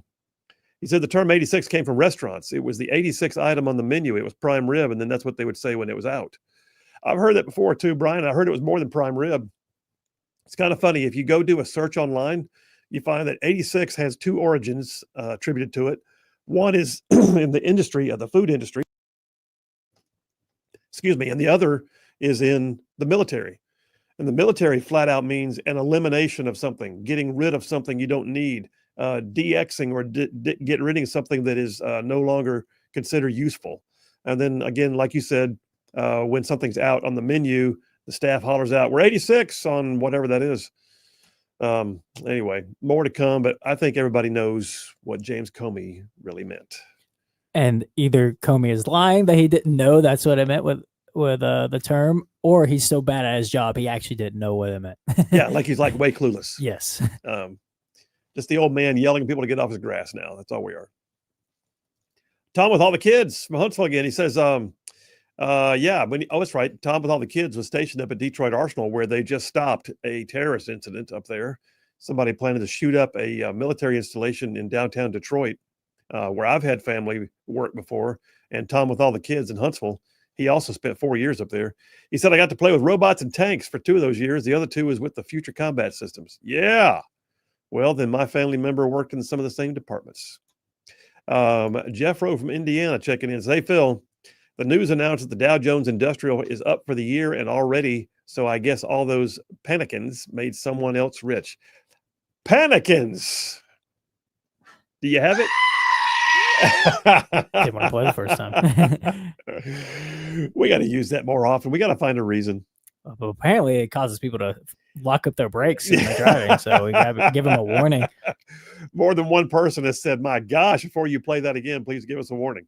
Okay, I'm about to warn you. We're about to play the screaming goat for panicans. I love that. The fact that it's a goat even cracks me up more. Mike from Athens says, how about them hurricanes? He's talking to you, I guess. How about them hurricanes? Which hurricanes? Miami hurricanes? I guess is what he's saying. I don't know. He also says everybody's hitting on the same golf course. If you're so good, hit it somewhere else. Okay. Nice. I mean, it's hard to beat in the middle of the fairway. So That is true. Matthew from Washington says, "Hey, Phil and JP." Oh, Matthew from Washington. That's right. Got his stuff. He got his merchandise the other day. Should have sent us a picture of him wearing his T-shirt hat. He says, "Checking in with y'all. Happy Friday. Great show all week as usual. Thank you, man." Said, "I got some interesting looks wearing my awesome Rightside merch around the area." Good. He says, "With any luck, maybe I planted some seeds." He said, "Y'all have a great weekend." Yeah, we've got somebody that ordered one up in Minnesota and said that they lived in a neighborhood where rainbow flags were flying and they were going to walk around wearing their Rightside ruffian shirt. So awesome. I know we sent some to Missouri the other day. They're going all over the place. Loving that. Laurel Libby, the Maine state representative's got one of our shirts now. Just cool. John from Huntsville says, "I wish the only rule in golf was play the ball as it lies because it makes golf a lot simpler, and that's the only way I play. And in my opinion, anything else is cheating." Okay. And then, fair enough. And it says, "JP, I don't care if your golf ball lands on the roof of somebody's house. Either you play it from the roof of your disqualified or you're disqualified and I win. Also, I consider driving a golf cart cheating because walking is the only acceptable way to play golf." Wow. Now you're just wrong. You Now got to play efficiently as possible. you're just being ugly. Yeah. This is where my granny would say, "Y'all need to play purdy." Yeah. Part of the experience is driving the golf cart. You got to. It's like when you're a kid, you're actually getting to drive something. Yeah, exactly. Although I did have a friend who was tooling along the golf cart, hit the bridge across the creek, realized his son was no longer with him. He had bounced out. It was in the creek. What? Yeah, like Wow. 5 years old. Jeez. Guess he hit it a little fast. Yeah, a little. Brian from Harvest said, "I had no idea that's how the military used 86. Thank you. Now it makes sense that he was calling for murder." I listen. It's yeah, I think so. And then Jack from Huntsville. Jack in Huntsville says, "The last time I took a golf lesson, the instructor told me I was standing entirely too close to the golf course." Look, I got nothing. I'm the kind of guy I can put divots in a putting green. It's just, it's just That's impressive though. Let's listen. I'm just saying. Last couple, and then we'll wrap it up. TC from Priceville says, "Why aren't they using the pick, clean, and place rule? Seems like it's always done that way in wet, muddy conditions." Well, that's the complaint, and I don't know. That's what these guys are because complaining. it's PGA. That's why. Yeah, I get, but I mean, I think that should be a rule. So what's going to happen now is Liv is going to come back and say, "Hey, if you play Liv, you get to pick, clean, and place." Oh, Liv. I forgot they even existed for a second. All right, listen, we're going to change gears. So if you've been watching the news, I don't know if Donald Trump ever sleeps. It's kind of fun to watch. It's also inspiring, and it's also a little bit awesome because I find myself thinking that I typically speaking, I'm a somewhere between 5 and 6.5 hours of sleep guy. That's me. I'm usually up somewhere between 4:45 to 5-ish, somewhere in there. And then sometimes earlier and sometimes later. Saturday mornings, I live to be able to sleep till 6. But it's like a mini vacation. But all that to say, I don't know that Trump sleeps. And this trip he's made to the Middle East is a classic example of what we didn't have for the last 4 years. Remember when Biden went to Saudi Arabia after basically ticking them off and calling them pariahs on the world stage? Then he goes and all he does is kind of walks the line kind of casually and does a fist bump. Not Trump. If you watch some of the pageantry, I mean, his trips to Abu Dhabi and to meet with the crown prince and the royal family in Saudi Arabia, and then heading over to Qatar and all, it's been absolutely amazing. And it's been more than just he made a trip. It's been a nonstop series. In his own words, he said he thinks he shook every hand in the Middle East, and he did. You watch the receiving lines. 78 years old, stays on his feet, sharp as a tack, shook every hand, looked people in the eye, cracked jokes, had a good time. And there's a few things that are what I would call indicators, and we're going to talk about them. But there's a few things that are indicators that this was not a normal visit.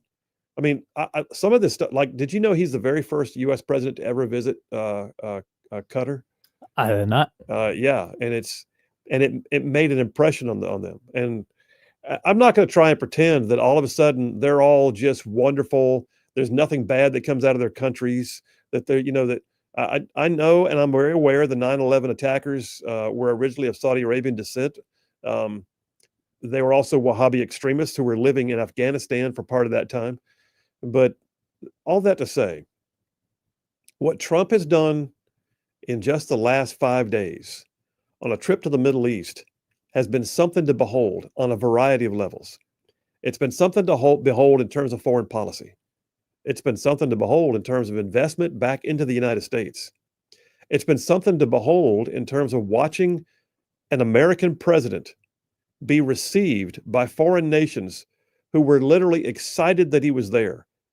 And I'm going to tell you a few things about that when we get back from this break. Let's take the break right now, JP. We'll come right back. I'm going straight to Dipper number 3, the Great Middle East Tour, because that's what it is. It's a great Middle East tour. Phil Williams, Rightside Radio. Y'all stay tuned. We'll be right back.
we are back.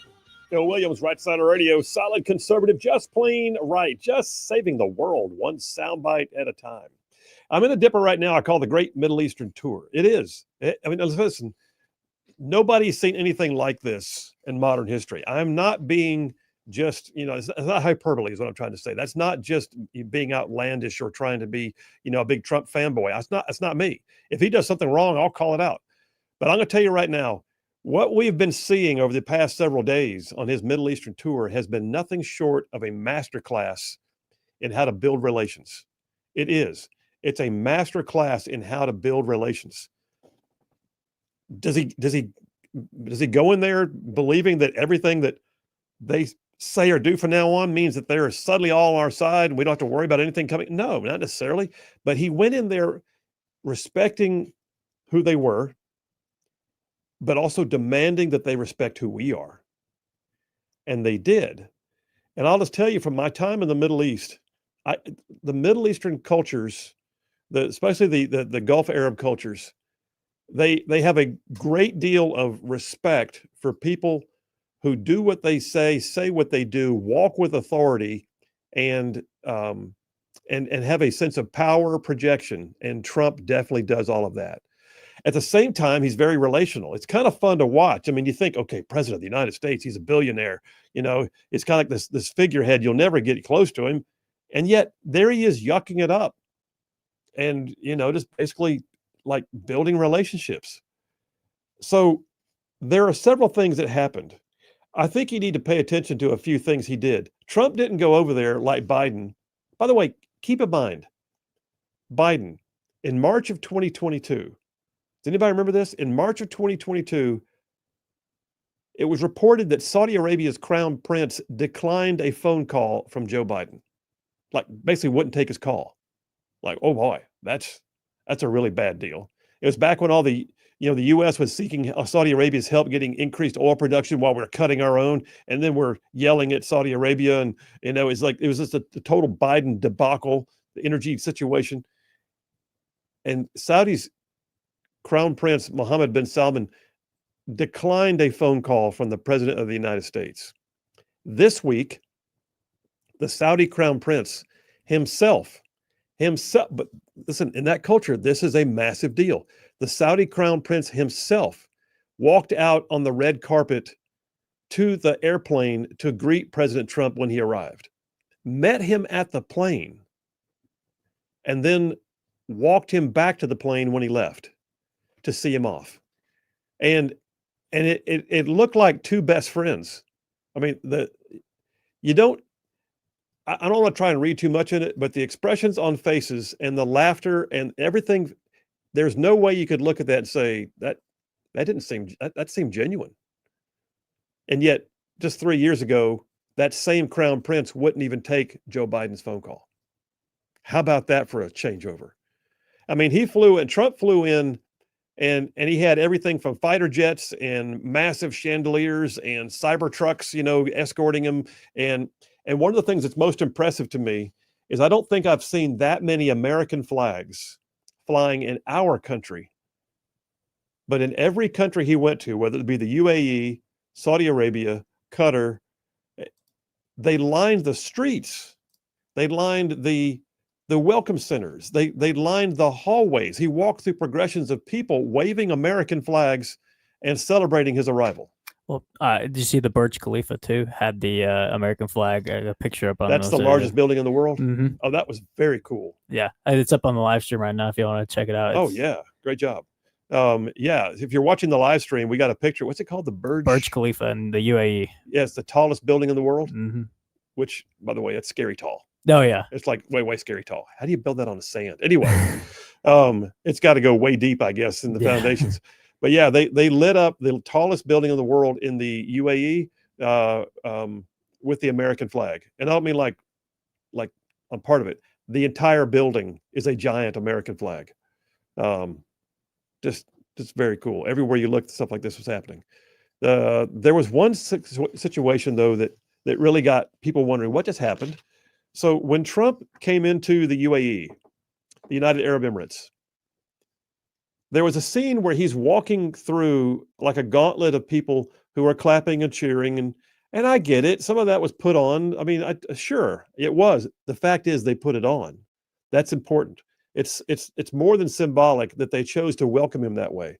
But in the course of doing so, he walked through the gauntlet, and there were women on both sides with long dark hair who were waving their hair in the air, like literally shaking their heads, and it was intentional. They were shaking their heads so that their hair was waving. And a lot of people were saying, "What is that about? What kind of, was that weird? Was that, what was that about?" Well, here's the deal. I found a description online, and I have every reason to believe this is true. It's a ritual in Gulf Arab culture, especially in the UAE. It's part of a ceremonial welcome that's reserved for kings and heads of state and those who are given the highest honor. The synchronized hair swimming is what I'm reading here, is by women, is not a performance. It's a gesture of grace and pride and spiritual blessing. It symbolizes honor, purity of intent, and in some interpretations, even submission to a higher cause. It's called rare, it's called sacred, and you don't get it unless you're being received, it says, as a liberator or some type of covenant figure. That's amazing. So Donald Trump didn't walk into a normal greeting. He was, I mean, in the whole process, he's flanked by military, tribal leaders, ceremonial dancers. It was a king's welcome, basically. And some people are freaking out over that. I'm not, because they weren't just honoring Trump. They were honoring America. They were honoring the fact that America's back. They were honoring the fact that there's a strong nation on the world stage called America that they can look at and go, they got it going on. And he did way more than just build relationships. He took with him major heads of industry. Air Force One was filled up with key people, major industry leaders from tech and manufacturing, and others were there to negotiate, to build rapport. It was like one big, economic development conference after another. It is estimated right now, because they actually signed agreements, that he's bringing home several $trillion of economic investment into the United States from Middle Eastern countries. This is unbelievable. I got a little more when we get back. Phil Williams, Rightside Radio. Y'all stay tuned. We will be right back.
Hey, all you Rightside ruffians out there, you are listening to Rightside Radio, solid conservative, just plain right.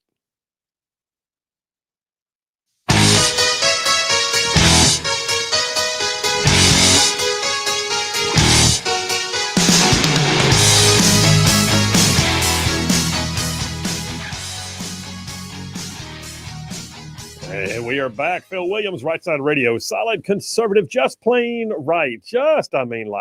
Man, covering down on some major ground across the southeast U.S. of A. Y'all, I'm talking about this one right here. Goes from like Huntsville back over to Chattanooga, from Tuscaloosa back over to Gadsden. I'm talking about down to that loveliest little village on the plains we like to call Auburn, and straight across the board from there, what we also like to once again call Fort Benning. Fort Benning! And then big old patches of North Georgia and Mississippi thrown in just for good measure. And that's just the radio. So yes, indeedy, radio anywhere in the big wide world. Go to the World Wide Web. You can tune in, live stream the show every single day, or pick up the podcast after it's over. And all you online audience members, we love you too. Thank you very much. You're as much part of the ruffian family as anybody on the radio. By the way, I got to just quickly tell you, CNN has a breaking news exclusive, they say. Sources are telling them that the Secret Service is currently interviewing James Comey right now about his 8647 seashell find. So that's interesting. Ryan Fournier on Twitter is saying the U.S. Secret Service is now personally escorting James Comey to their D.C. field office.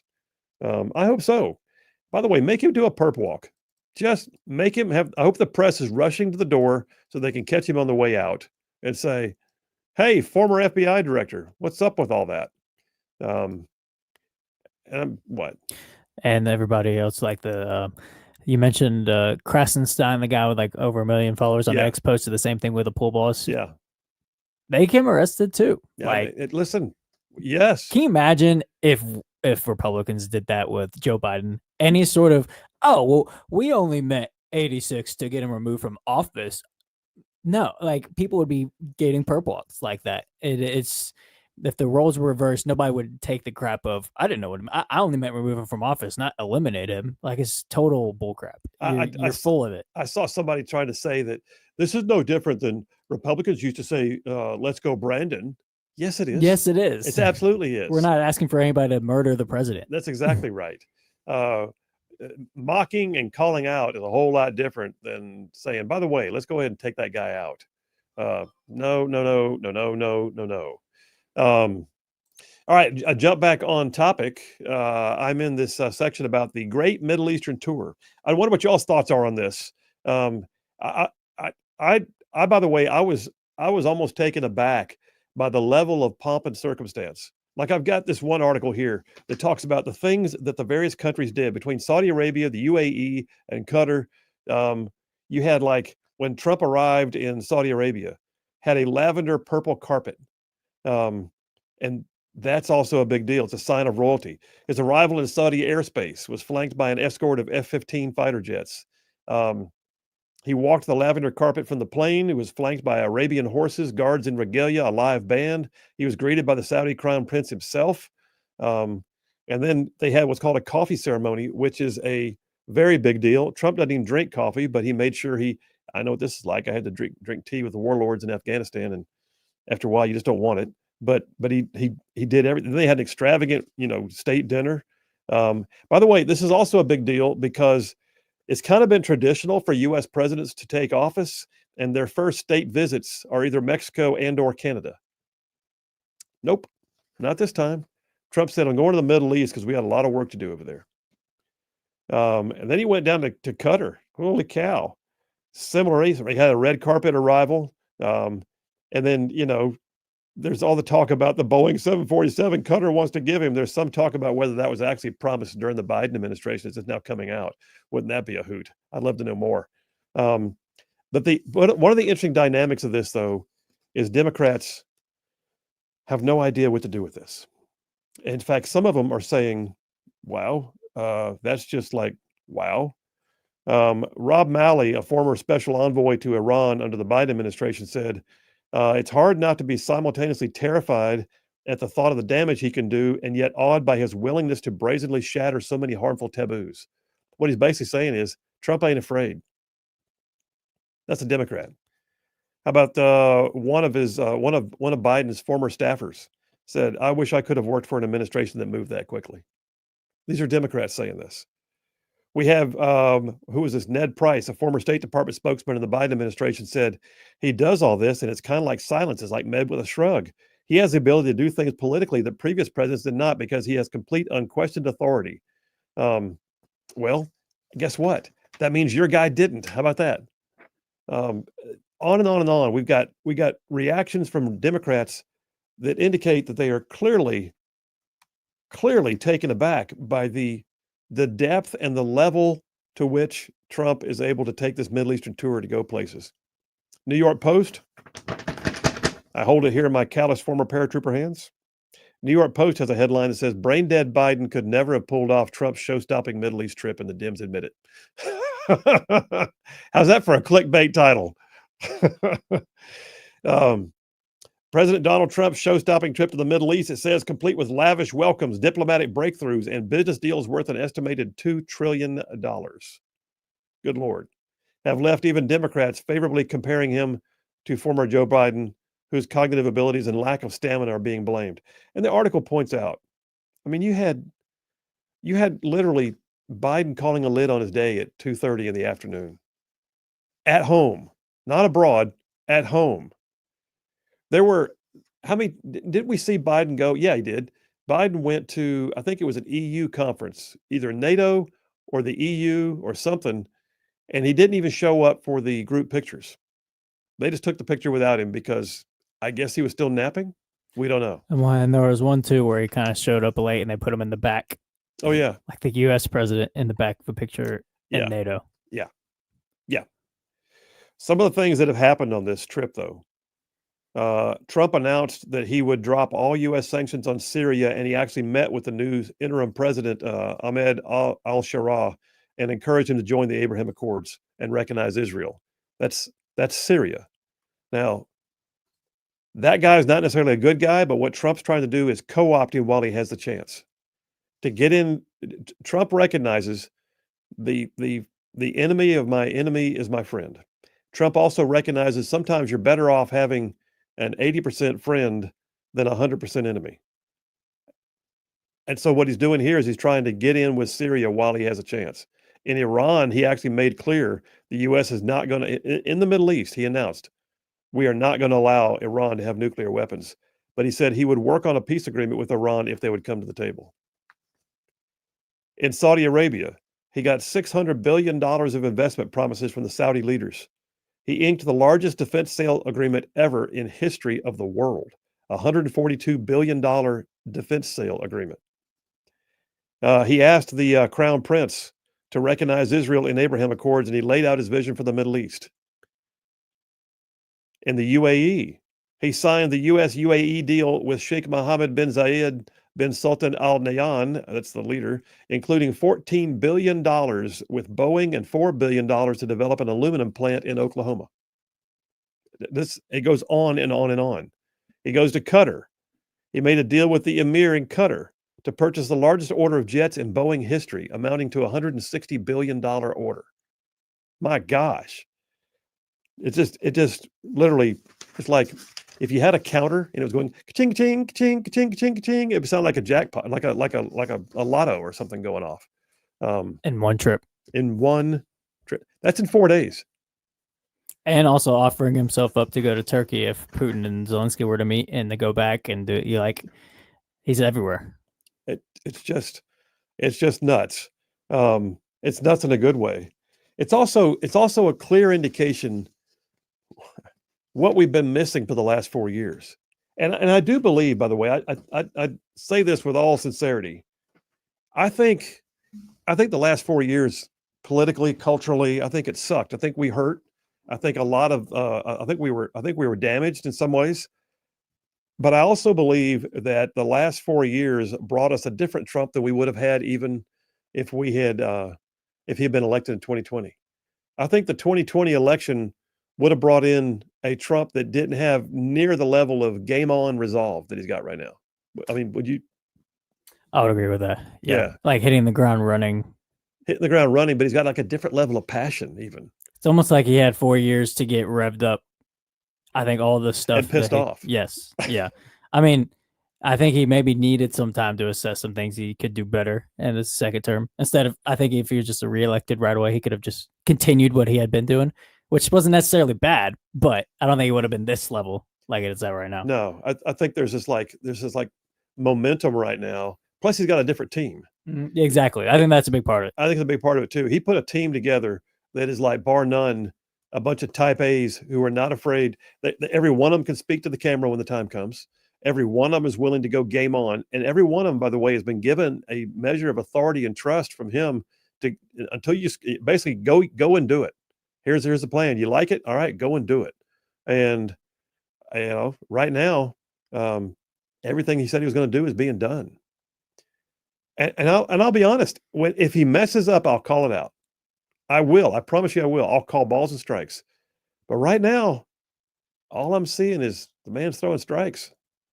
All right.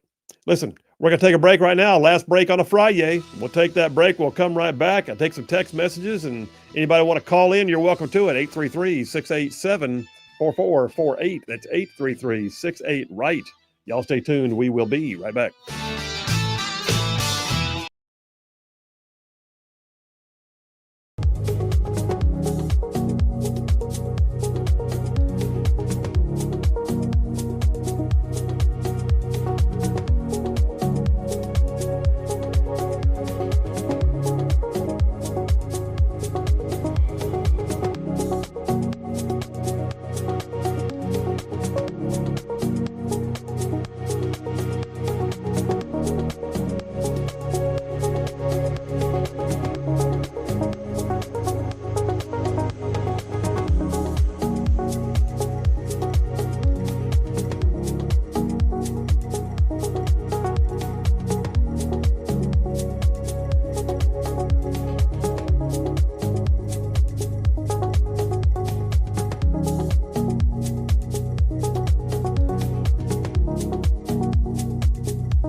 we are back. Phil Williams, Rightside Radio. Solid conservative, just plain right. Just making common sense like a superpower. I got a few of your text messages before I go to the phones, so let me just grab those real quick. The grades are in.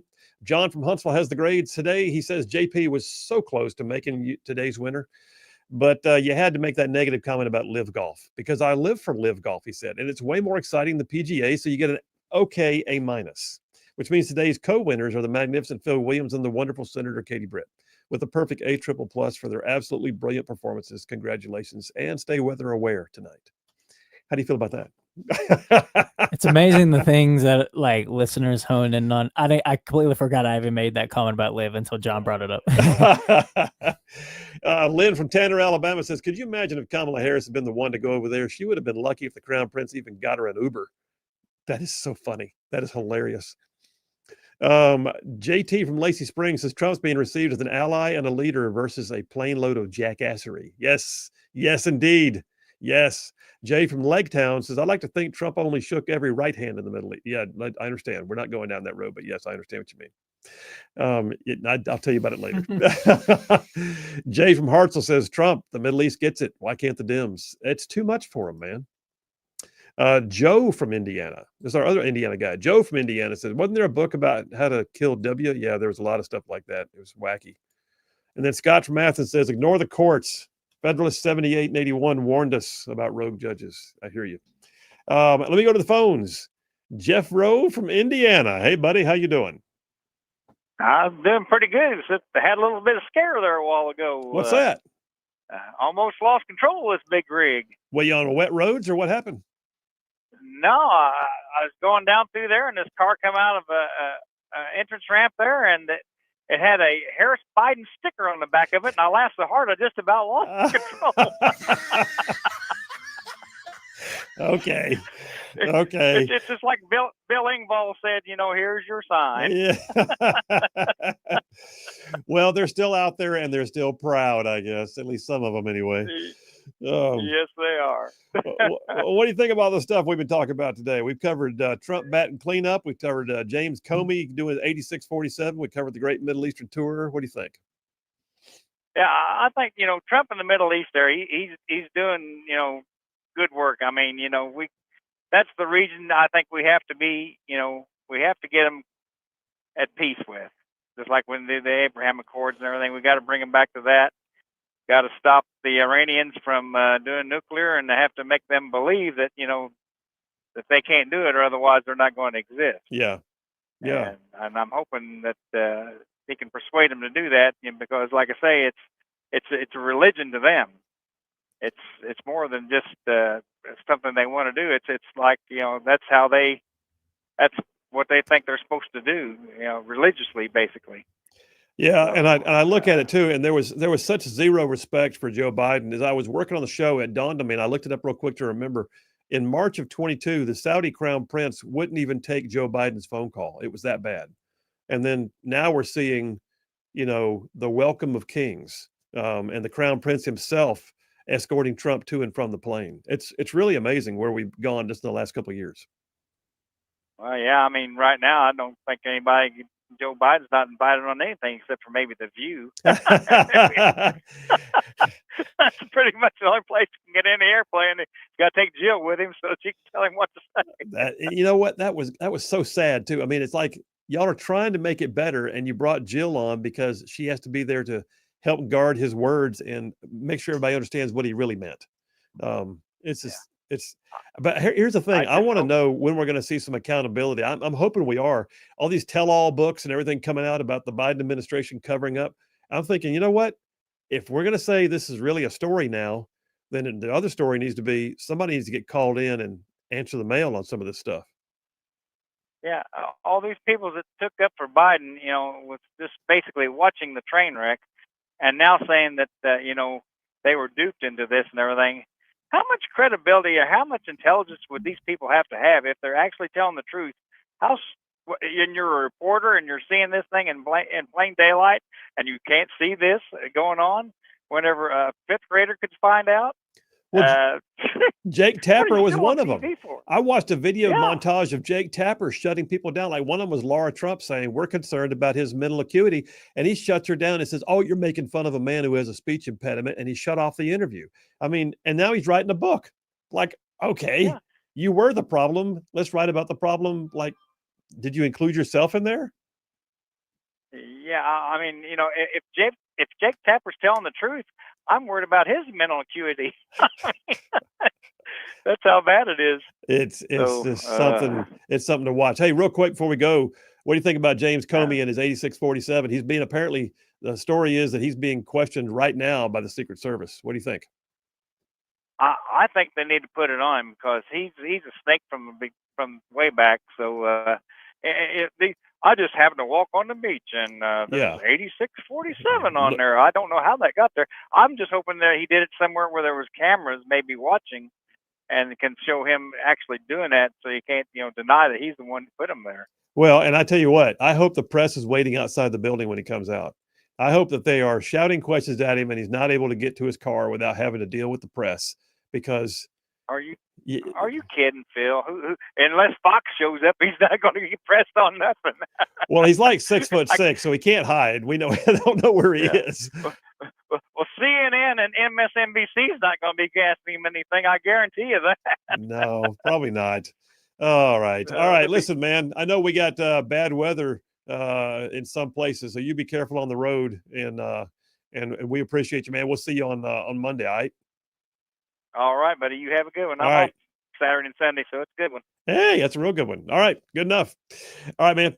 That's our buddy Jeff Rowe from Indiana. By the way, if y'all don't know, Jeff drives a route every day of the week from, 5 days a week at the very least, from all the way from Indiana down to Alabama and back in every, like that's a route, y'all. That's a serious route. And so I got to say one more thing. Don't forget, we are launching a brand new podcast next week. It's a long form podcast. It gives you a chance to see some more in-depth discussion, like really unpack things and get to know people. And the very first edition of the new Just Right podcast with Phil Williams comes out on Tuesday evening at 6 p.m. It'll be weekly after that.